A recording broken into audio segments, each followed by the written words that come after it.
ابھی بھی ہم سیرت سیریز میں واقعہ خندق کا ذکر کر رہے تھے۔ سیرت کے پچھلے پارٹ میں ہم نے یہودی قبیلہ بنو قریظہ کی غداری کا ذکر کیا تھا کہ مسلمانوں کو جب پہلی دفعہ بنو قریظہ کی غداری کا پتہ چلا، اس بات چیت کو ابن اسحاق نے ریکارڈ کیا ہے۔ وہ کہتے ہیں کہ اوہئی ابن اخطب جو صفیہ رضی اللہ تعالی عنہا کے والد تھے، صفیہ رسول اللہ کی آگے جا کر بیوی بنے گی۔ اوہئی یہود قبیلہ بنو نذیر کا لیڈر تھا جس کو مدینہ سے بے دخل کیا جا چکا تھا۔ اس کا سیرت میں ذکر ہو چکا ہے۔ اوہئی ابن اخطب واپس مدینہ آیا۔ جیسا کہ ہم نے کہا کہ خندق کھودنے کے باوجود ایک آدمی کو مدینہ میں داخل ہونے سے روکا نہیں جا سکتا تھا، وہ بھی اوہئی ابن اخطب جیسے بندے کو جو مدینہ میں پلا بڑا تھا اور جو مدینہ کے تمام راستوں کو اچھی طرح جانتا تھا۔ اوہئی ابن اخطب کی واپس مدینہ آنے کی خبر بنو قریظہ تک پہنچ چکی تھی۔ جیسے ہی بنو قریظہ نے یہ سنا وہ پریشان ہو گئی، کیونکہ اس سے غداری کی بو آ رہی تھی۔ اوہئی ابن اخطب کیوں بنو قریظہ کی طرف آ رہا ہے؟ کچھ غلط ضرور ہے۔ تو بنو قریظہ کا سردار جس کا نام کعب ابن مالک تھا، اس نے اوہئی کے آنے کی خبر سن کر اپنے قلعے کا دروازہ بند کر دیا۔ اوہئی آیا اور دروازے کے باہر کھڑا ہو گیا۔ وہ دروازہ کھٹکھٹاتا رہا اور کہتا رہا کہ اے کعب مجھے اندر آنے دو۔ کعب نے کہا نہیں، ضرور تم ہمارے لیے ذلت اور رسوائی لائے ہو، مطلب تمہارا آنا بری چیز ہے، ہمارا تم سے کوئی لینا دینا نہیں، تمہاری یہاں موجودگی ہی بری خبر ہے۔ اگر مسلمانوں کو تمہارے یہاں آنے کا پتہ چل گیا تو اس سے بہت مسائل ہوں گے۔ کعب نے کہا میرا محمد صلی اللہ علیہ وآلہ وسلم سے معاہدہ ہے جس کی خلاف ورزی میں نہیں کر سکتا، کیونکہ میں نے محمد میں صدق و وفا کے سوا کچھ نہیں دیکھا، مطلب ہم ان سے اپنا وعدہ نہیں توڑ سکتے، وہ ہم سے اچھا رہے ہیں۔ اوہئی ابن اخطب دروازے پر دستک دیتا رہا اور منتیں کرتا رہا کہ اسے اندر آنے دیا جائے اور سن لیا جائے، حتیٰ کہ اس نے دوسرا حربہ استعمال کیا۔ اس نے کعب سے کہا کہ تم صرف اس لیے دروازہ نہیں کھول رہے کیونکہ تمہیں مجھے کھانے کے لیے کچھ دینا پڑے گا۔ تم اتنے خود غرض ہو کہ میں اکیلا ہوں، باہر کھڑا ہوں، کہ تم مجھے کچھ کھانے کے لیے نہیں دے سکتے۔ تم اتنے کنجوس ہو کہ تم اپنا کھانا مجھ سے شیئر نہیں کر رہے۔ تو اوہئی نے ایموشنل بلیک میلنگ کا حربہ استعمال کیا۔ ویسے اوہئی ابن اخطب اور کعب ابن مالک دونوں اپنے یہود قبیلوں کے سردار ہیں، تو وہ ایک دوسرے کے دوست تھے۔ کعب جانتا تھا کہ اوہئی ابن اخطب مدینہ میں اکیلا ہے، تو اوہئی نے کہا کم از کم مجھے کچھ کھانے کے لیے تو دے دو، تم اتنی دیر سے مجھے اکیلا باہر کھڑا کیسے کر سکتے ہو؟ اس سے کعب کا دل نرم ہو گیا، تو اس نے قلعے کا دروازہ کھلوا دیا۔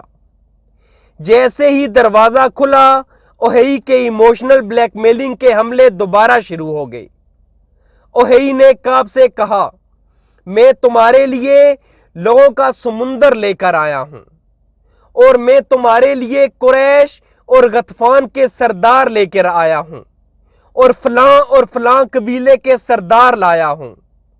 وہ یہاں اپنی فوجوں، غلاموں اور اپنی تمام چیزوں کے ساتھ آئے ہیں، اور انہوں نے مجھ سے وعدہ کیا ہے کہ وہ محمد اور اس کے صحابہ کو صفحہ ہستی سے مٹائے بغیر یہاں سے نہیں جائیں گے۔ اوہئی ابن اخطب اب یہ حربہ استعمال کر رہا تھا۔ اسے پتا تھا کہ بنو قریظہ کے سامنے کیسی باتیں کر کے انہیں آمادہ کیا جا سکتا ہے۔ اوہئی جانتا تھا کہ کعب ابن مالک اندر سے اپنے لوگوں کے ساتھ ہونا چاہتا ہے، لیکن وہ غداری اور شکست سے ڈرا ہوا تھا۔ تو اوہئی نے اسے یقین دلایا کہ انہیں کیسے شکست ہو سکتی ہے جبکہ ان کے ساتھ فلاں فلاں قبیلے، اتنے اونٹ، گھوڑے اور ہتھیاروں سے لیس فوج ہے۔ ابن اسحاق کہتے ہیں کہ اوہئی کعب کو قائل کرتا رہا، وہ رات بھر کعب کو قائل کرتا رہا، حتیٰ کہ آخر کار اس نے کہا اگر اتحادی افواج ان کا خاتمہ کیے بغیر یہاں سے چلے گئے تو میں آپ کے ساتھ یہاں رہوں گا اور جو ہوگا میں بھی اس کا سامنا کروں گا، اور یہ اوہئی کی قسمت پر مہر ثبت کر دے گا۔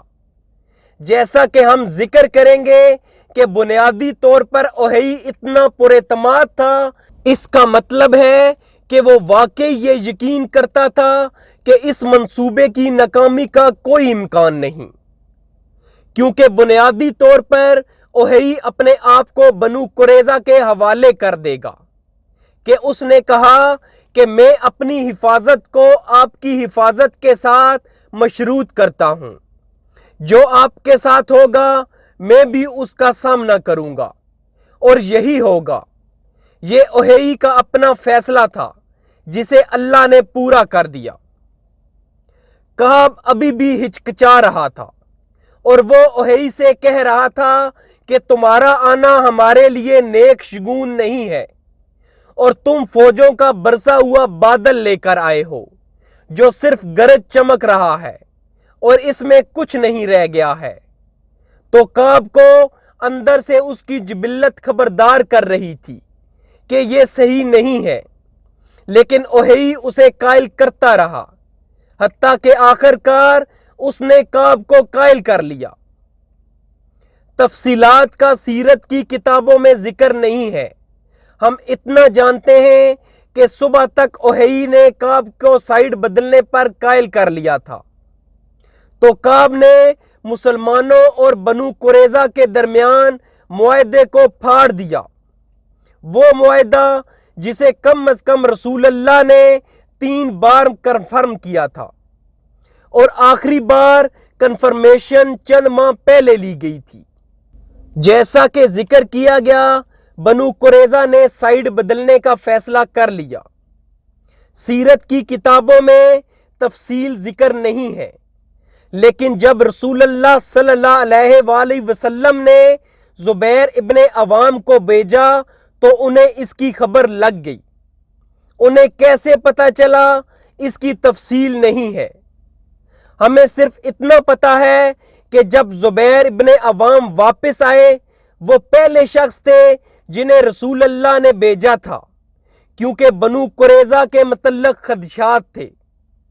زیادہ چانس یہی ہے کہ زبیر ابن عوام باہر جاسوسی کر رہے تھے اور انہوں نے اوہئی کو آتے ہوئے دیکھا، کیونکہ یقینی طور پر زبیر قلعے کے اندر نہیں تھے، اس لیے ایسا لگتا ہے کہ انہوں نے اوہئی کو بنو قریظہ کی طرف آتے ہوئے دیکھا ہو، کیونکہ وہ سردار تھا اور کچھ لوگوں کے ساتھ آیا ہوگا۔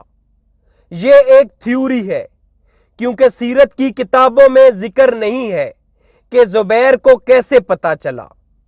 تو زبیر آئے اور انہوں نے پہلی خبر دی کہ کچھ غلط ہے، کہ بنو قریظہ نے غداری کر دی ہے، لیکن یہ یقینی نہیں تھا، کیونکہ زبیر چشمدید گواہ نہیں تھے، انہوں نے سنا نہیں تھا، وہ فاصلے سے دیکھ رہے تھے۔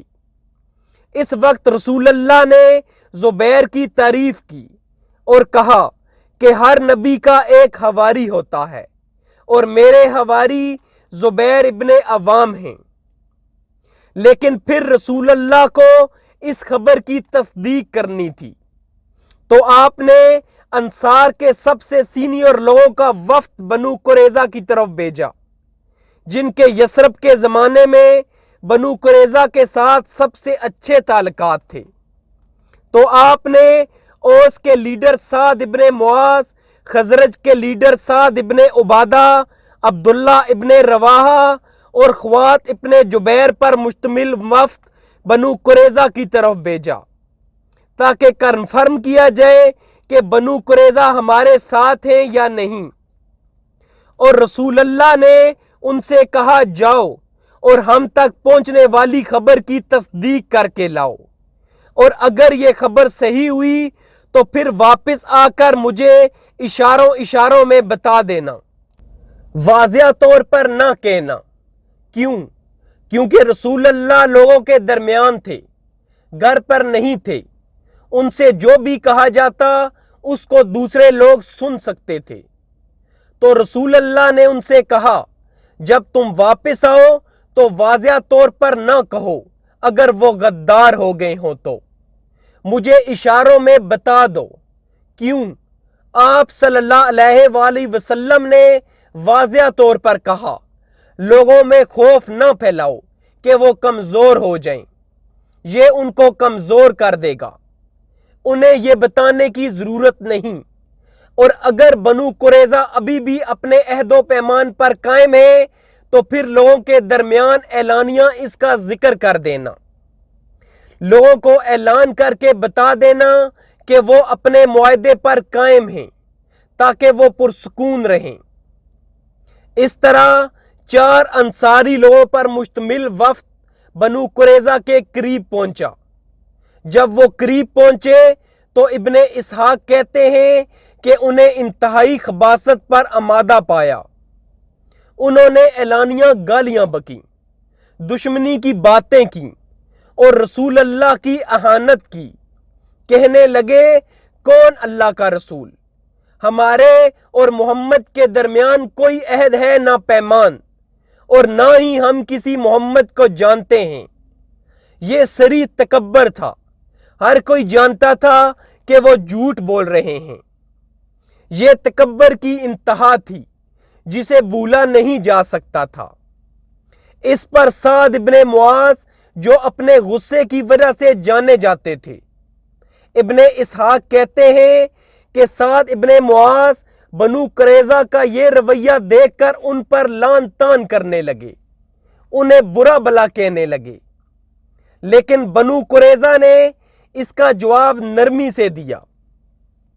سعد ابن عبادہ جو ٹھنڈے دماغ کے بندے تھے، انہوں نے سعد ابن معاذ کو پکڑا اور کہا میرے دوست، ہمارا اور ان کے درمیان معاملہ اب لعن طعن سے بڑھ چکا ہے، اس کا کوئی فائدہ نہیں، ٹھنڈے ہو جائیں اور انہیں اکیلا چھوڑ دیں۔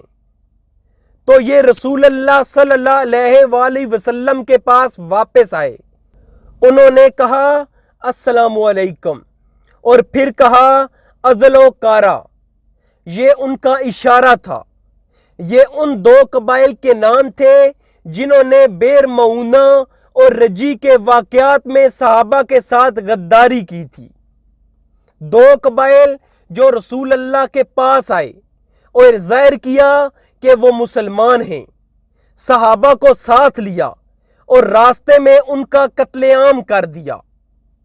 تو انصاری صحابہ واپس آئے اور صرف ان 2 قبائل کے نام دیے۔ یہ رسول اللہ کے لیے اشارہ تھا کہ بنو قریظہ نے ان 2 قبائل کی طرح غداری کر دی ہے۔ جب رسول اللہ نے یہ سنا تو آپ نے کہا اللہ اکبر، یہ اچھی خبر ہے کہ انہوں نے سائیڈ بدل لی ہے، کیونکہ آپ صلی اللہ علیہ وآلہ وسلم کا اللہ پر یقین اتنا کامل تھا کہ آپ سمجھ چکے تھے کہ ان کے پلٹنے کا مطلب ہے کہ ان کی زمینیں اور غنیمت آخر کار مسلمانوں کے پاس آئیں گی۔ بنو قریظہ مدینہ میں آخری قبیلہ تھا جو اسلام پر نہیں تھا، تو ان کے خاتمے کے بعد مدینہ مکمل طور پر اسلام پر ہونے والوں کا ہو جاتا۔ رسول اللہ یہی چاہتے تھے، اور آخر کار خبر پھیل گئی کہ بنو قریظہ نے غداری کر دی ہے، انہوں نے معاہدہ توڑ دیا ہے۔ یہ مسلمانوں کے لیے بہت برا وقت تھا۔ یہ رات جب اس خبر کی تصدیق ہوئی تو کہا جاتا ہے کہ تمام 25 دنوں کی سب سے خوفناک اور بری ترین رات تھی، کیونکہ صورتحال غیر یقینی ہو گئی تھی اور ڈر پھیل گیا تھا اس پر اللہ سورۃ احزاب میں فرماتے ہیں، جب وہ تمہارے اوپر اور نیچے کی طرف سے تم پر چڑھ آئے اور جب نگاہیں کج ہو گئیں، دل حلق میں آ گئے اور تم لوگ اللہ کے ساتھ طرح طرح کے گمان کرنے لگے، اس وقت مومنوں کی آزمائش کی گئی اور انہیں شدت سے جھنجھوڑ دیا گیا۔ پھر اسی موقع پر بعض منافقین کے نفاق نے بھی سر نکالا، چنانچہ وہ کہنے لگے کہ محمد تو ہم سے وعدے کرتے تھے کہ ہم کیسر و کسریٰ کے خزانے پائیں گے، اور یہاں یہ حالت ہے کہ پیشاب پائخانے کے لیے نکلنے میں بھی جان کی خیر نہیں۔ بعض اور منافقین نے اپنی قوم کے اشراف کے سامنے یہاں تک کہا کہ ہمارے گھر دشمن کے سامنے کھلے پڑے ہیں، ہمیں اجازت دیجیے کہ ہم اپنے گھروں کو واپس چلے جائیں، کیونکہ ہمارے گھر شہر سے باہر ہیں۔ یہ ان کا بہانہ تھا، اصل وجہ یہ تھی کہ وہ دشمن سے لڑنا نہ چاہتے تھے، وہ اتنے بزدل تھے کہ دشمن کا مقابلہ نہ کرنا چاہتے تھے۔ یاد رہے، منافقین کبھی بھی رسول اللہ نہ کہتے تھے، وہ یا محمد کہتے تھے، یہ ان کی ایک نشانی تھی۔ اللہ قرآن میں کہتے ہیں کہ رسول اللہ کو ایسے نہ پکارو جیسے تم ایک دوسرے کو پکارتے ہو۔ مسلمان ایسے نہیں پکارتے یا محمد یا ایسے، مسلمان یا رسول اللہ کہتے ہیں۔ منافقین نام سے رسول اللہ کو پکارتے تھے۔ واضح طور پر ایک دفعہ پھر عذاب نے مسلمانوں اور منافقین کو الگ کر دیا۔ جب بنو قریظہ کی غداری کی خبر پھیلی تو آرمی پہلے ہی پوری رات شفٹوں میں خندق کے گرد گشت کر رہی تھی۔ ان کے ہاتھ میں روشنی ہوتی تھی اور وہ اونچی آواز سے اللہ اکبر کا نعرہ لگاتے رہتے تھے، تاکہ اگر کوئی آئے تو اسے ایسا لگے کہ آرمی بہت بڑی ہے۔ یہ گشت مستقل تھی، لیکن اب مسلمانوں کی فوج میں سے ایک چھوٹا دستہ الفارے قلعے کی حفاظت کے لیے بھیج دیا گیا، تاکہ مسلمانوں کو غافل دیکھ کر یہود کی طرف سے عورتوں اور بچوں پر اچانک کوئی حملہ نہ ہو جائے۔ یہ وہ ٹینشن تھی جو بنو قریظہ کی وجہ سے ہوئی تھی۔ اس طرح زید ابن حارثہ اور سلمہ ابن اسلم کو ایک فوجی دستے کے ساتھ بھیجا گیا تاکہ قلعے کی حفاظت کی جائے، جہاں مسلمانوں کی عورتیں اور بچے موجود تھے، اور یقینی بنایا جائے کہ بنو قریظہ کو پتہ چل جائے کہ ان کی نگرانی کی جا رہی ہے۔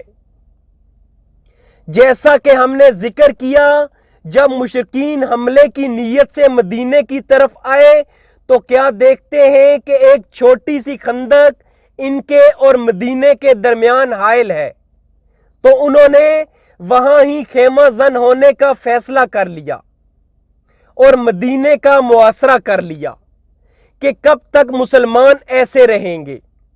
ہمارے پاس 10,000 فوج ہے، ہمارے پاس سپلائیز تھیں اور ہم مزید سپلائیز حاصل کر سکیں گے، جبکہ مسلمان ہر طرف سے گرے ہوئے ہیں۔ اس دوران متعدد چھوٹے واقعات ہوئے، چھوٹی جھڑپیں پیش آئیں، جن کا ذکر ہم ابھی کرتے ہیں۔ جنگ خندق اس لحاظ سے دلچسپ ہے اور اس میں حکمت بھی ہے کہ یہ رسول اللہ کے خلاف کفار کی سب سے بڑی فوج تھی۔ اس کے باوجود اس میں ہلاکتوں کی تعداد بہت کم ہے۔ یہ بہت حیران کن تھا، یقینی طور پر کیونکہ اللہ براہ راست مسلمانوں کی طرف سے لڑ رہے تھے۔ جب ان کا اللہ پر ایسا اعتماد تھا تو ان کی ہلاکتیں بدر اور احد سے بھی کم ہوئی تھیں۔ یہ واقعی حیران کن تھا۔ حالانکہ بدر میں کفار قریش کی تعداد 1,000 تھی، جبکہ خندق میں کفار کی تعداد 10,000 تھی۔ اور احد میں قریش کی تعداد 3000 تھی جبکہ خندق میں 10,000۔ اس کے باوجود ہلاکتیں انگلیوں پر گنی جا سکتی ہیں، جن میں اکثریت کی ہلاکت تیر لگنے سے ہوئی۔ نکتہ یہ ہے کہ دشمن کی تعداد بہت بڑی ہونے کے باوجود مسلمان شہداء کی تعداد بہت کم تھی۔ یہ اللہ کی طرف سے واقعی اشارہ تھا کہ اگر اللہ کسی کی مدد کرتا ہے تو اسے ہرایا نہیں جا سکتا۔ بہرحال جو چھوٹی جھڑپیں ہوئیں ان میں سے ایک یہ تھی کہ خندق کی ایک تنگ جگہ سے کفار کا ایک چھوٹا گروپ اس طرف آنے میں کامیاب ہو گیا، خندق کو پار کرنے میں کامیاب ہو گیا۔ یہ ٹوٹل 5 افراد تھے جن کا لیڈر عمر ابن عبد ود تھا۔ ود عرب کا ایک بت تھا۔ عمر ابن عبد ود قریش کے بڑوں میں سے ایک تھا۔ وہ اپنی درندگی کی وجہ سے جانا جاتا تھا۔ اس نے بدر میں کئی صحابہ کو زخمی کیا تھا، بلکہ 1 یا 2 کو شہید بھی کیا تھا۔ جنگ خندق میں اس نے لال پگڑی باندھی ہوئی تھی جسے موت کی پگڑی کہا جاتا تھا۔ اس سے خوف پھیلانا مقصود تھا کہ تم لوگوں کو کہہ رہے ہو آؤ اور مجھ سے لڑو اور میں تمہیں قتل کر دوں گا۔ وہ مضبوط اور تگڑا آدمی تھا۔ عمر ابن عبد ود اپنے 4 ساتھیوں کے ساتھ ایک تنگ راستے سے خندق پار کر کے آیا تھا۔ ایک دستہ فوری طور پر دوڑتا ہوا اس کی طرف آیا تو عمر ابن عبد ود نے کہا، کون مجھ سے لڑے گا؟ مبارزہ، دو بدو مقابلہ، کون مجھ سے لڑے گا؟ اس پر علی ابن ابی طالب نے کہا، میں تم سے لڑوں گا۔ لیکن رسول اللہ صلی اللہ علیہ وآلہ وسلم نے کہا، یا علی یہ عمر ابن عبد ود ہے۔ اس وقت علی کی عمر 20 کے عشرے میں تھی، وہ ابھی جوان تھے، جبکہ عمر ابن عبد ود کے پاس بہت تجربہ تھا۔ اس نے کئی جنگیں لڑی ہوئی تھیں اور بہت سے لوگوں کو موت کے گھاٹ اتار چکا تھا۔ رسول اللہ نے علی سے کہا، یہ عمر ابن عبد ود ہے، کسی تجربے کار جنگجو کو اس سے مقابلے کے لیے جانے دو اور لڑنے دو۔ جب کوئی نہ اٹھا تو عمر ابن عبد ود نے پھر کہا، کون مجھ سے لڑے گا؟ ایک مرتبہ پھر علی نے کہا، مجھے جا کر لڑنے دیجئے۔ رسول اللہ نے کہا، یہ عمر ابن عبد ود ہے۔ جب تیسری دفعہ عمر نے کہا، کون مجھ سے لڑے گا؟ تو علی نے پھر اس سے لڑنے کی اجازت مانگی اور رسول اللہ نے کہا، یہ عمر ابن عبد ود ہے۔ اس پر علی نے کہا، بے شک یہ عمر ابن عبد ود ہو، کسی کو یہ کرنا ہوگا۔ جب رسول اللہ نے علی میں یہ جذبہ دیکھا تو آپ نے علی کو آگے بڑھنے اور لڑنے کی اجازت دے دی۔ عمر نے کہا، یہ کون نوجوان آ رہا ہے؟ تو علی نے کہا، علی ابن ابی طالب۔ اب علی عمر کے سامنے بچے تھے۔ عمر انہیں ان کے بچپن سے جانتا تھا۔ عمر ابن عبد ود نے علی سے کہا، میرے بچے تم جاؤ اور کسی اپنے بڑے کو بھیجو، مطلب تم کون ہوتے ہو مجھ سے لڑنے والے؟ جاؤ اور کسی جنگجو کو بھیجو، میرا تم سے کوئی اختلاف نہیں، تم ابھی بچے ہو، میری کوئی خواہش نہیں کہ تمہیں قتل کروں یا نقصان پہنچاؤں۔ اس پر علی رضی اللہ تعالی عنہ نے کہا، لیکن میری خواہش ہے کہ تمہیں قتل کروں۔ جب علی نے یہ کہا اس پر عمر کو غصہ آ گیا اور وہ علی کو قتل کرنے کے لیے آگے بڑھا۔ وہ اپنے گھوڑے پر سوار تھا اور علی اپنے گھوڑے پر سوار تھے۔ ابن اسحاق کہتے ہیں کہ گھوڑوں کی چاپوں سے مٹی دھول اتنی اٹھی کہ کچھ دکھائی نہ دے رہا تھا۔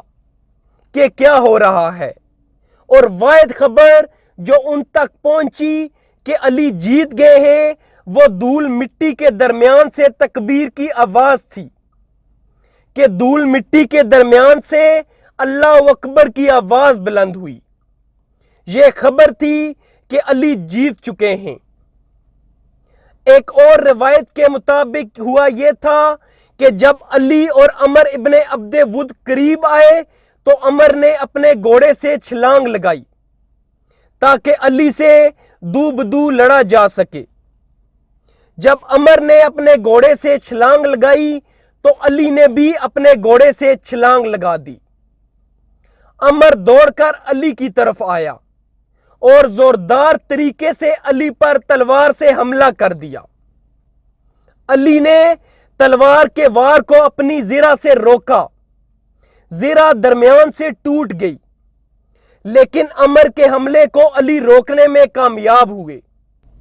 اسی لمحے علی نے اپنی زرہ اٹھائی اور تلوار عمر کی گردن میں گھونپ دی۔ علی کا رد عمل بہت اچانک تھا، انہوں نے عمر کو تلوار سے بچنے کا موقع ہی نہ دیا۔ اسی ایک حملے سے عمر ابن عبد ود کا کام تمام ہو گیا۔ عمر کے ساتھ آئے باقی 4 ساتھی بھاگ کر خندق پار چلے گئے۔ ایک اور شخص جو خندق پار کرنے میں کامیاب ہوا وہ نوفل ابن عبداللہ تھا جو قریش میں سے تھا۔ زبیر ابن عوام اس کی طرف دوڑ کر پہنچے اور زبیر نے اس پر اتنی طاقت سے حملہ کیا کہ نوفل کا جسم درمیان سے کٹ گیا، اور کسی نے اس پر تبصرہ کیا کہ کیا زبردست تلوار ہے۔ زبیر نے کہا یہ تلوار نہیں بازو کی طاقت ہے۔ اس حملے کے بعد نوفل کا جسم دھوپ میں کچھ دیر کے لیے پڑا رہا۔ تھوڑی دیر بعد قریش نے پکار لگائی، مسلمانوں ہمیں نوفل کا جسم خریدنے دو تاکہ ہم اسے دفن کر سکیں، ہم تمہیں کچھ رقم ادا کریں گے، تم یہ میت ہماری طرف پھینک دو اور ہم اسے دفنا دیں گے۔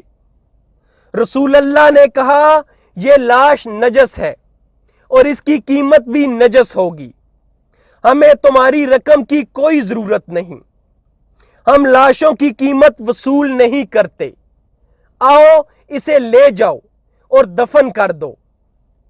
یہ ہم بدر سے لے کر ابھی تک دیکھ رہے ہیں کہ تدفین کا وقار سب کو دیا گیا ہے۔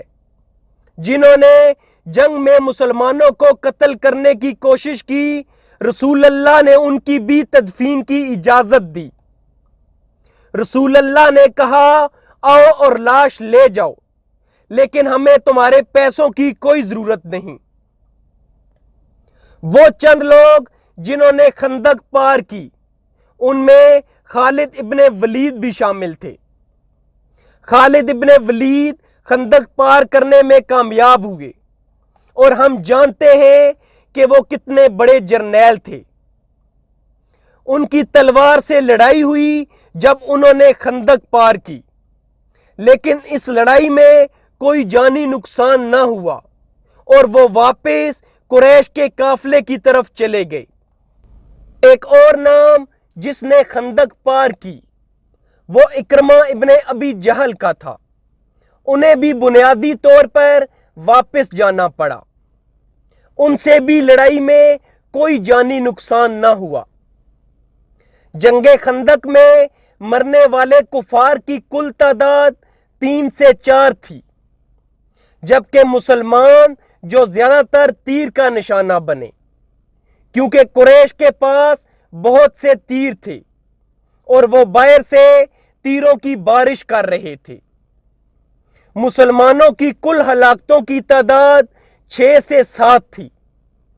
اس طرح دونوں طرف ہلاکتوں کی تعداد مٹھی بھر تھی۔ اس کے باوجود کہ تقریباً 12 سے 13 ہزار افراد جنگ کے لیے ایک دوسرے کے سامنے تھے، اور یقینی طور پر جو سب سے زیادہ المناک موت جنگ خندق میں ہوئی وہ سعد ابن معاذ کی تھی۔ ہم نے ابھی ان کا رتبہ دیکھا جب انہیں وفد کے ساتھ بھیجا گیا۔ وہ اوس قبیلے کے سردار تھے۔ جیسا کہ ہم نے کہا دور جہلیت میں اوس زیادہ پروکار قبیلہ تھا۔ انہیں خزرج پر برتری حاصل تھی اور اوس امیر بھی تھے۔ اوس کی اپنی مارکیٹ تھی۔ ان کے کاروبار میں زیادہ زمینیں تھیں اور زیادہ پیسے تھے۔ ان کے برعکس خزرج میں زیادہ مزدور طبقہ تھا۔ اس طرح دور جہلیت میں سعد ابن معاذ پہلے ہی اوس کے سردار تھے۔ عائشہ رضی اللہ تعالی عنہا سے روایت ہے کہ جب ہم قلعے میں تھے تو میں سعد کی ماں کے ساتھ بیٹھی ہوئی تھی۔ سعد کے پاس بیٹھی ہوئی تھی۔ سعد اپنی ماں کو الوداع کہنے آئے، مطلب اب وہ مدینہ کی سرحد پر جا رہے تھے اور جنگ کے اختتام تک اپنی ماں کو نہ دیکھ سکتے تھے۔ سعد کو نہ پتا تھا لیکن وہ اپنی ماں سے آخری مرتبہ مل رہے تھے۔ سعد نے اپنی ماں سے ملتے وقت جنگی لباس پہن رکھا تھا۔ عائشہ کہتی ہیں کہ اس وقت حجاب کے احکامات نازل نہ ہوئے تھے۔ حجاب کے احکامات آگے جا کر 5 ہجری کے آخر میں نازل ہوں گے، یعنی ابھی سے 2 سے 3 مہینے بعد حجاب کے احکامات نازل ہوں گے۔ عائشہ بیان کر رہی ہیں کہ کیسے وہ وہاں بیٹھی تھیں اور سعد انہیں دیکھ سکتے تھے کیونکہ اس وقت حجاب کے احکامات نازل نہیں ہوئے تھے۔ تو سعد آئے، انہوں نے اپنی ماں سے بات کی، انہیں الوداع کہا۔ ان کی ماں نے کہا اے میرے بیٹے جلدی کرو، میرے ساتھ وقت ضائع نہ کرو، جلدی فرنٹ لائنز پر جاؤ۔ ان کی ماں کا ایمان دیکھیے کہ اپنے بیٹے سے کہہ رہی ہیں کہ جلدی جاؤ، میرے ساتھ وقت ضائع نہ کرو۔ باقی تمام وہاں پہنچ گئے ہوں گے۔ اور جیسے سعد چلے گئے تو عائشہ نے سعد سے کہا کہ ان کا بختر بند لباس کتنا کم ہے، کاش ان کے پاس اور بختر بند لباس ہوتا۔ اور عائشہ کہتی ہیں کہ انہوں نے وہ بختر بند لباس صرف چھاتی پر پہنا ہوا تھا اور ان کے بازو تمام کھلے تھے کیونکہ وہ اتنا ہی بختر بند لباس افورڈ کر سکتے تھے۔ ان کے پاس اتنا ہی تھا جتنا انہوں نے سینے پر پہن لیا تھا۔ اور عائشہ کہتی ہیں کہ جنگ خندق میں سعد وہاں ہی سے زخمی ہوئے، جس کے بارے میں مجھے خدشات تھے کہ جیسے میں نے انہیں دیکھا تھا تو مجھے لگا تھا کہ یہ کافی نہیں ہے۔ اور انہوں نے سعد سے ذکر کیا کاش ان کے پاس اچھا بختر بند لباس ہوتا۔ وہ وہیں سے زخمی ہوئے جہاں سے مجھے خدشہ تھا اور جہاں سے ان کا جسم کھلا تھا، اور انہیں ان کے بازو کے اوپر والے حصے میں تیر لگا جہاں سے مین رگ گزر رہی تھی۔ وہ تیر اندر تک چلا گیا اور ان کے بازو کی بڑی رگ کٹ گئی۔ اس زخم کا علاج نہیں کیا جا سکتا تھا۔ اس زخم سے ان کا خون نکلتا رہا حتیٰ کہ جنگ کے بعد سعد کا انتقال ہو گیا۔ اس کا ہم ذکر کریں گے۔ سعد ابن معاذ کو حبان ابن ارقا ایک قریشی کا تیر لگا تھا۔ اس نے سعد کے جسم کا وہ حصہ کھلا دیکھا تو اس نے خندق کی دوسری طرف سے تیر چلایا اور پکار کر سعد سے کہا یہ میری طرف سے لو اور میں ابن ارقا ہوں، یعنی یہ میری طرف سے تمہیں تحفہ ہے اور میں ابن ارقا ہوں۔ اور سعد نے اس کا جواب دیا۔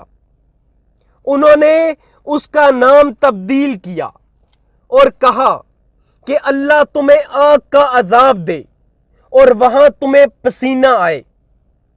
بالآخر اس زخم کی وجہ سے سعد ابن معاذ شہید ہو گئے، جس کا ذکر سیرت میں آگے جا کر آئے گا۔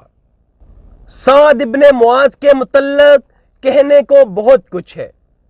سعد ابن معاذ وہ تھے جنہوں نے مصعب ابن عمیر کے ہاتھ پر اسلام قبول کیا۔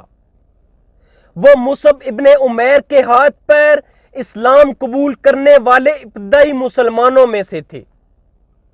سعد کے اسلام قبول کرنے کی وجہ سے ان کے پورے قبیلے نے اسلام قبول کر لیا کہ جب سعد نے اسلام قبول کیا، انہوں نے اپنے قبیلے والوں کو بتایا کہ میں تم میں سے کسی سے بات نہ کروں گا جب تک تم لوگ اس دین کی پیروی نہیں کرتے، تم بت پرستی چھوڑ کر توحید کو قبول نہیں کرتے۔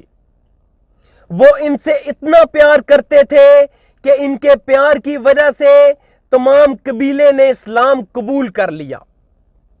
اس سے پتہ چلتا ہے کہ ان کا اپنے لوگوں میں کیا رتبہ تھا کہ ان سے محبت کی وجہ سے تمام قبیلے نے اسلام قبول کر لیا۔ تمام ذیلی قبیلے نے، کیونکہ اوس میں بہت سے ذیلی قبیلے تھے۔ اوس کا وہ ذیلی قبیلہ جو سعد ابن معاذ کا تھا، وہ سارے کا سارا مسلمان ہو گیا۔ اس کے علاوہ بدر کے مشہور واقعے جس کا ذکر سیرت میں ہو چکا ہے کہ جب رسول اللہ کو معلوم ہوا کہ قریش کا قافلہ نہیں بلکہ ہمارا سامنا ان کی فوج سے ہوگا، تو آپ کے ساتھ مہاجرین اور انصار تھے۔ انصار نے آپ کی حفاظت کا حلف لیا ہوا تھا، لیکن اب مسلمانوں کو ایسی صورتحال پیش تھی کہ مسلمانوں کو جارحانہ لڑائی کرنی تھی، یعنی اوفینسو لڑائی کرنی تھی، جس کا انصار نے حلف نہیں لیا تھا۔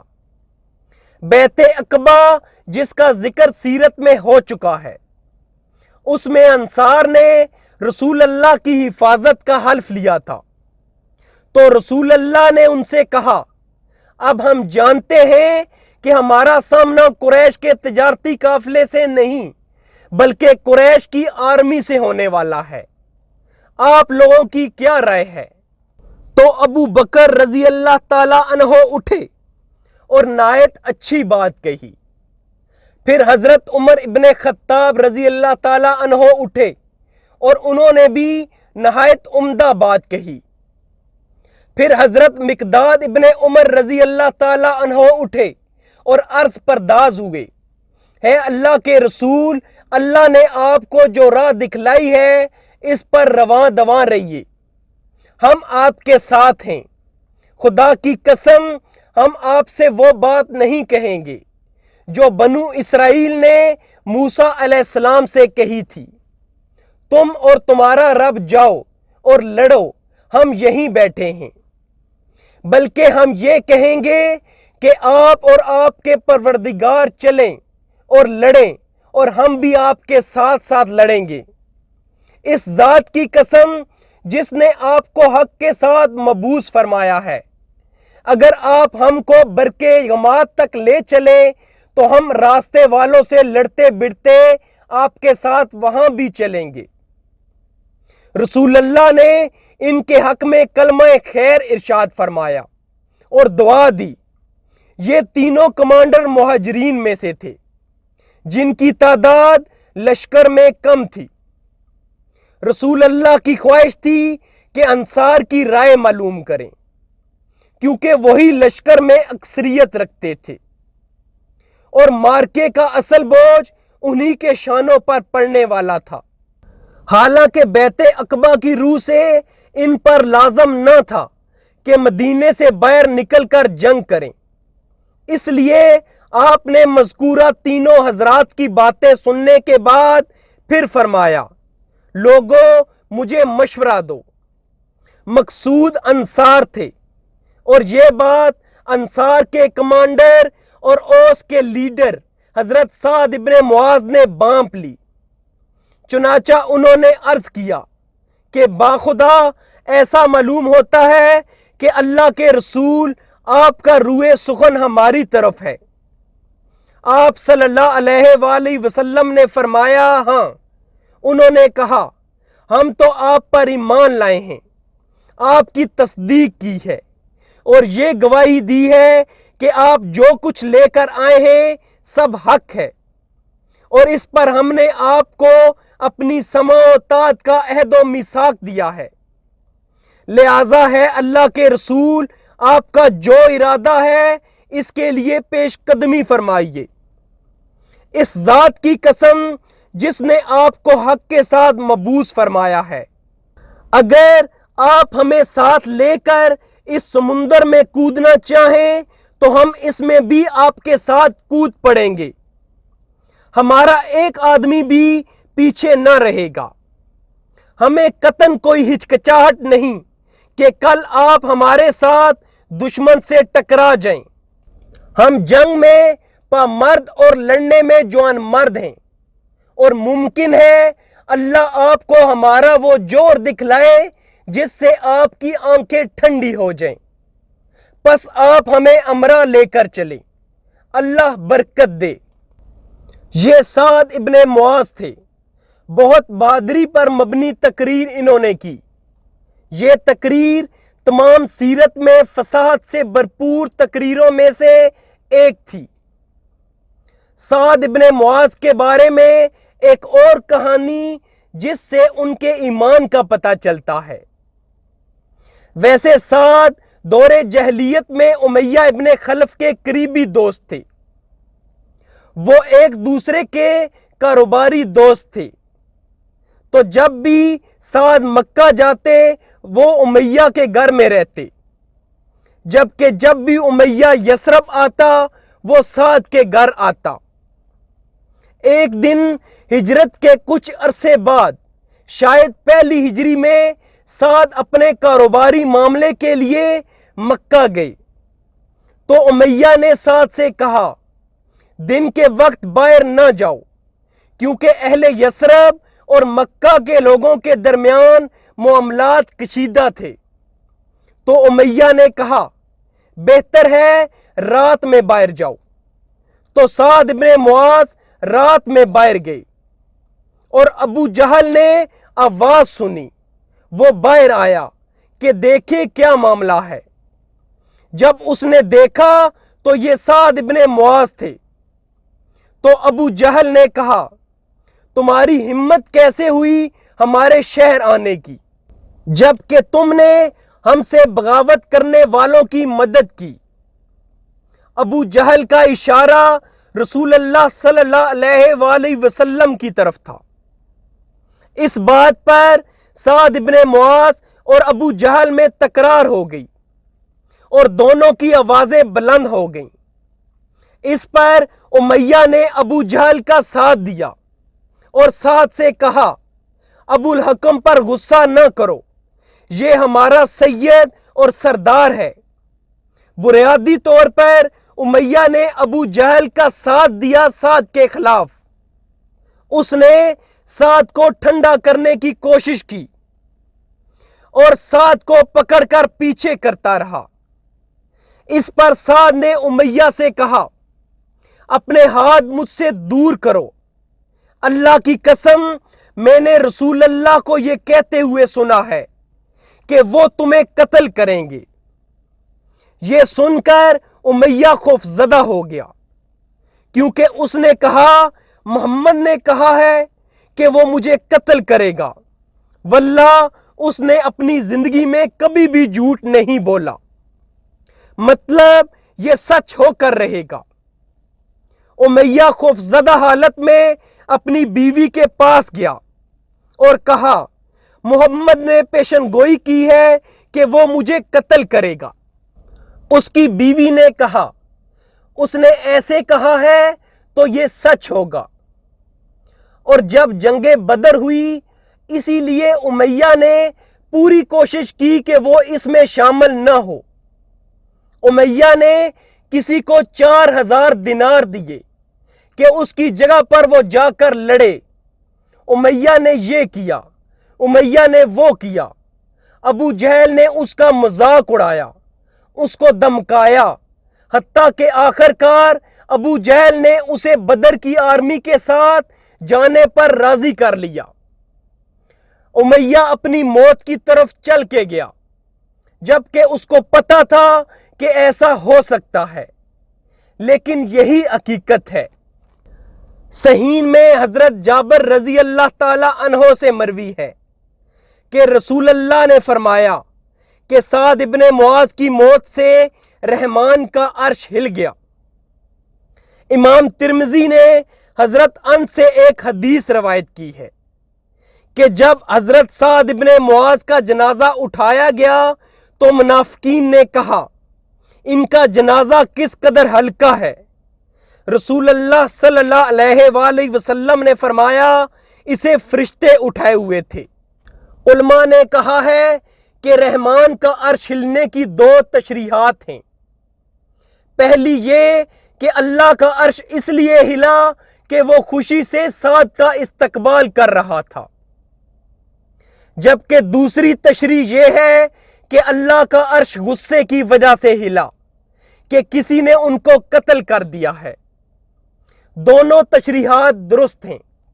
جب سعد ابن معاذ زخمی تھے تو انہوں نے اللہ سے دعا کی کہ اے اللہ، تو جانتا ہے کہ جس قوم نے تیرے رسول کی تکذیب کی اور انہیں نکال باہر کیا، ان سے تیری راہ میں جہاد کرنا مجھے جس قدر محبوب ہے اتنا کسی اور قوم سے نہیں۔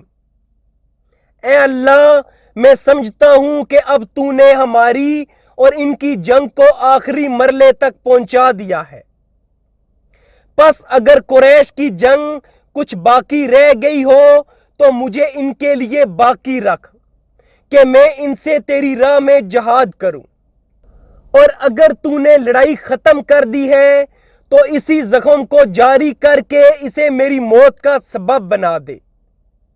ان کی اس دعا کا آخری ٹکڑا یہ تھا، لیکن مجھے موت نہ دے یہاں تک کہ بنو قریظہ کے معاملے میں میری آنکھوں کو ٹھنڈک حاصل ہو جائے۔ سعد بن معاذ نے یہ دعا اپنے بستر مرگ پر کی، جس کا انہیں علم نہ تھا، لیکن وہ زخمی تھے اور خون بہہ رہا تھا، تو انہوں نے یہ دعا کی کیونکہ انہیں بنو قریظہ پر بہت غصہ تھا کہ ان کی ہمت کیسے ہوئی انہوں نے ایسے کیا، اور یقینی طور پر سعد کی بنو قریظہ کے ساتھ ایک تاریخ تھی۔ دور جاہلیت میں ان کی بنو قریظہ سے دوستی تھی۔ سیرت میں آگے ذکر ہوگا کہ جو کچھ بنو قریظہ کے ساتھ ہوا اس کا فیصلہ سعد نے ہی سنایا۔ سعد کی دعا قبول ہوئی۔ سعد کو بنو قریظہ نے ہی فیصلے کا انچارج بنایا۔ سعد بنو قریظہ کے قریب ترین شخص تھے۔ جیسے ہی جنگ خندق ختم ہوئی تو مسلمان بنو قریظہ کی طرف گئے۔ اس وقت سعد چل تک نہیں سکتے تھے، انہیں گدھے پر بٹھا کر لے جایا گیا۔ بنو قریظہ مدینہ کے اندر تھے، سعد زخمی تھے، ان کا خون بہہ رہا تھا۔ اسی حالت میں سعد ابن معاذ نے فیصلہ سنایا جس سے اللہ خوش ہوئے۔ اس کے بعد جلد ہی ان کی وفات ہو گئی تو ان کی دعا قبول ہوئی۔ یہ شہید کی دعا تھی، یہ شہید کی دعا کی حقیقت ہے جس نے اللہ کے لیے جان دی۔ سعد ابن معاذ کے متعلق ایک حدیث ہے جس سے پتہ لگتا ہے کہ وہ رسول اللہ کے ذہن میں کتنے تھے کہ 2 سال بعد 7 ہجری اور شاید 8 ہجری کو سعد کی شہادت کے 2 یا 3 سال بعد ایک چھوٹا سا واقعہ پیش آیا، لیکن جو پہلا نام رسول اللہ کے ذہن میں آیا وہ سعد ابن معاذ کا تھا۔ اس سے ظاہر ہوتا ہے کہ سعد کی شہادت کا رسول اللہ پر کتنا وزن تھا۔ جس سال رسول اللہ نے قریبی علاقوں کے بادشاہوں اور حکمرانوں کو خط لکھے اور یہ 7 ہجری کو شروع ہوئے۔ ایک خط واپس آیا اس صوبے سے جسے اب بحرین کہتے ہیں۔ اس وقت اس کا نام کچھ اور تھا۔ یہ صوبہ سلطنت فارس کے قریب تھا۔ اس صوبے کے بادشاہ نے کچھ حد تک ہمدردانہ خط واپس لکھا۔ وہ خط سخت نہیں تھا۔ اس نے رسول اللہ کے لیے بہترین لباسوں میں سے ایک لباس تحفے کے طور پر بھیجا۔ کہا جاتا ہے کہ لباس پر سونے کی ڈیکوریشن تھی اور صحابہ نے ایسا لباس کبھی نہ دیکھا تھا۔ یاد رہے عربوں میں بہترین کپڑا نہیں بنتا تھا۔ عرب لیدر اور تجارتی لین دین کرتے تھے، مطلب ایک جگہ سے چیزیں خرید کر دوسری جگہ بیچتے تھے۔ وہ اپنا کپڑا نہیں بناتے تھے، وہ اچھا کپڑا درآمد کرتے تھے اور بہترین کپڑا فارس سے آتا تھا۔ تو تصور کیا جا سکتا ہے کہ ایک حکمران تحفہ دے رہا ہے دوسرے کو جسے وہ حکمران سمجھتا ہے، اور سمجھا جا سکتا ہے کہ وہ تحفہ کتنا بہترین ہوگا۔ ترمذی میں حدیث کے مطابق صحابہ رسول اللہ کے ارد گرد ان کا لباس دیکھنے کے لیے گھومنے لگے۔ اس سے تصور کیا جا سکتا ہے کہ لباس کتنا شاندار تھا۔ انہوں نے ایسا لباس کبھی دیکھا ہی نہ تھا۔ صحابہ رسول اللہ کے گرد گھوم رہے تھے۔ رسول اللہ حیران تھے کہ صحابہ اس لباس کو دیکھ کر اتنا حیران کیوں ہیں۔ رسول اللہ نے کہا، کیا آپ اس سے متاثر ہیں؟ واللہ سعد ابن معاذ کا جنت میں رومال اس سب سے بہتر ہوگا۔ دیکھیے رسول اللہ کے ذہن میں سعد کا نام کیسے آیا۔ اس سے ظاہر ہوتا ہے کہ لاشعوری طور پر رسول اللہ اس وقت سعد کا سوچ رہے تھے۔ ایک چھوٹی حدیث ہے، لیکن ظاہر ہوتا ہے کہ رسول اللہ سعد ابن معاذ سے کتنا پیار کرتے تھے۔ جنگ خندق میں جب سعد ابن معاذ کو تیر لگا اور وہ زخمی ہوئے، سعد اتنے زخمی تھے کہ ان کے لیے ایک خصوصی خیمہ لگایا گیا، کیونکہ وہ گھر نہیں جا سکتے تھے۔ گھر پر کوئی نہ تھا، تمام عورتیں قلعے میں تھیں، تو سعد ابن معاذ کے لیے ایک خصوصی خیمہ لگایا گیا۔ رسول اللہ ان کی خیریت دریافت کرنے کے لیے باقاعدگی سے اس خیمے میں آتے تھے۔ جیسا کہ ہم جانتے ہیں کہ سعد اس زخم سے جانبر نہ ہو سکے تھے۔ اس کے چند ہفتوں بعد سعد کی شہادت ہو گئی تھی۔ ایک واقعہ جو روایات میں ہے کہ معاصرے کے دوران کچھ علماء کے نزدیک معاصرہ 20 دن اور کچھ کے مطابق 25 دن، جبکہ کچھ نے 30 دن کا بھی ذکر کیا ہے، تو تقریباً 1 مہینہ کفار نے مسلمانوں کا معاصرہ کیے رکھا۔ ایک چیز جس کا ہمیں پتہ چلتا ہے، جو بخاری، مسلم اور سیرت کی تمام کتابوں میں موجود ہے، کہ ایک مخصوص دن خندق کی گشت اور تیر اندازی اتنی زبردست ہوئی کہ مسلمان عصر کی نماز نہ پڑھ سکے۔ مسلمانوں کو عصر پڑھنے کے لیے وقفہ تک نہ ملا۔ اب یہاں فقہا میں بڑا تنازع ہے کہ اس وقت تک صلاۃ الخوف جاری ہو گئی تھی یا نہیں، کیونکہ اگر صلاۃ الخوف کے احکامات نازل ہو گئے تھے تو مسلمانوں نے اس وقت صلاۃ الخوف کیوں نہ پڑھی؟ اور اکثریت کی رائے یہ ہے کہ اس وقت تک صلاۃ الخوف کے احکامات جاری ہو گئے تھے، لیکن مسلمان اتنے مصروف تھے کہ انہیں یہ خیال تک نہ آیا کہ وہ نماز پڑھنا بھول رہے ہیں۔ اسے سمجھا جا سکتا ہے کہ مسلمان خندق کے اس پار کفار کی تیر اندازی سے بچنے کے لیے اتنے مصروف تھے کہ وہ اصل لمحہ تھا جب وہ بھول گئے۔ اس کا ثبوت یہ ہے، احادیث سے ایسا لگتا ہے اگر بخاری اور مسلم کو دیکھا جائے تو اس ایک واقعے کے لحاظ سے کم از کم 10 احادیث موجود ہیں، اور یہاں ہی سے ہمیں رہ جانے والی نمازوں کے متعلق فقہ کا پتہ چلتا ہے۔ یقینی طور پر رسول اللہ نے کبھی بھی جان بوجھ کر نماز نہیں چھوڑی۔ ہمارے پاس صرف 2 واقعات ہیں جہاں آپ صلی اللہ علیہ وآلہ وسلم سے نماز رہ گئی۔ جنگ خندق میں یہ ایک موقع تھا، اور دوسرا جب ایک اور مہم کے دوران آپ صلی اللہ علیہ وآلہ وسلم فجر کے وقت سوتے رہ گئے تھے۔ یہ واقعہ اس وقت پیش آیا جب مسلمان آرمی پوری رات سفر کرتی رہی۔ وہ بغیر رکے پوری رات سفر کرتے رہے، اور پھر انہوں نے فجر سے 1 گھنٹہ پہلے ریسٹ کے لیے آرمی کو روکا۔ رسول اللہ صلی اللہ علیہ وآلہ وسلم نے کہا، کون ہماری حفاظت کے لیے گشت کرے گا اور فجر کے لیے ہمیں جگائے گا؟ بلال نے کہا، میں یہ کام کروں گا۔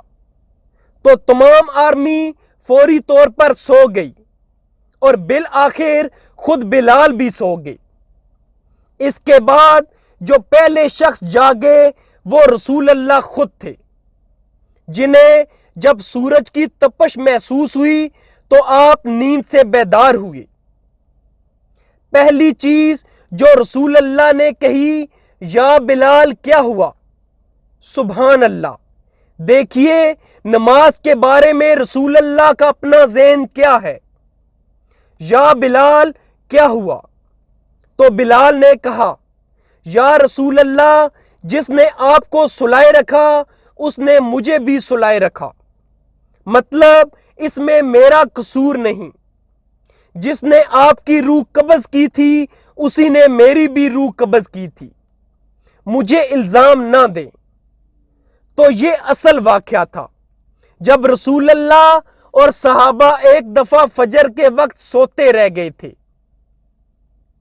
اور جنگ خندق کے موقع پر بھی رسول اللہ اور صحابہ کی نماز رہ گئی تھی۔ دونوں موقعوں پر جان کر نماز نہیں چھوڑی گئی، اور نہ ایسا سیرت میں کبھی ہوا۔